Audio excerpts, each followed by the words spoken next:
Nous voilà partis pour un tour de ce magnifique circuit des 24 heures du Mans, comme si vous y étiez, comme si vous étiez vous-même dans le baquet de cette Peugeot 905. Alors voilà la ligne droite des stands où on monte jusqu'en 5e vitesse pour un freinage très difficile en appui pour ce qu'on appelle la chicane Dunlop. Cette chicane Dunlop est une particularité technique très importante parce qu'il y a un freinage en appui très difficile.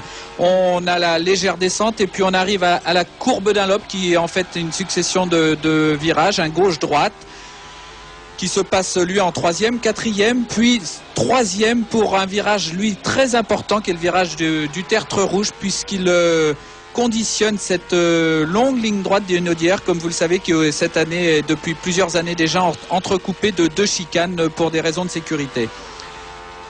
Nous montons tous les rapports, 3e, donc 4e, 5e, 6e, et pour atteindre environ 350 km/h. Vous allez voir un freinage très très violent, puisque sur l'espace de 150 mètres, de 350, on passe à environ 90-100 km/h pour cette chicane qui passe en seconde. Réaccélération, deuxième portion de ligne droite d'une Hunaudière. On se replace tout de suite à droite puisque la seconde chicane est inverse de la première. C'est-à-dire que la première, on rentre à droite, la deuxième, on rentre à gauche. Freinage très très violent où là, le corps humain, l'être humain est très très sollicité. Il y a vraiment une pression terrible dans ce freinage. Je le rappelle, on arrive environ à 340-350 pour arriver à 100 km/h dans l'espace de 100 mètres, 120 mètres. Réaccélération, on remonte tous les rapports jusqu'en 6e. Puis nous allons arriver au freinage du Hunaudière. Alors au freinage de Mulsanne, pardon. Et ce freinage de Mulsanne, vous allez voir, on le voit peut-être pas dans la voiture, mais il y a de très très grosses bosses. La voiture saute beaucoup.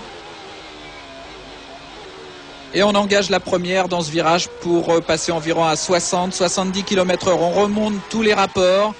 Et puis là, je vous laisse écouter ce merveilleux bruit de ce V10.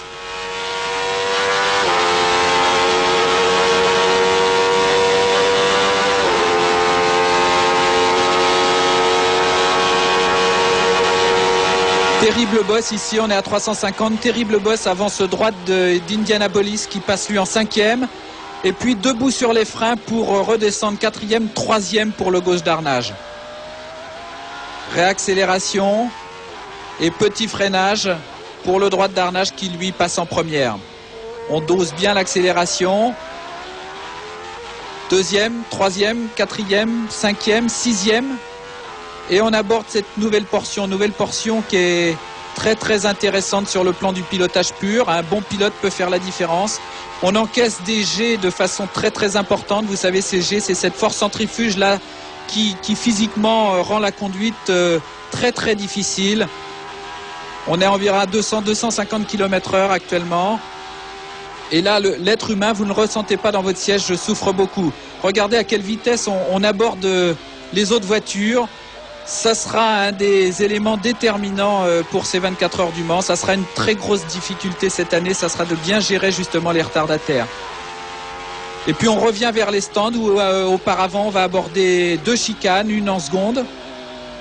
Il faut éviter de monter sur la bordure, puis la chicane en première qui nous ramène sur cette ligne droite des stands. Voilà, vous venez de vivre un tour de ces 24 heures du Mans que nous allons vivre pendant 24 heures.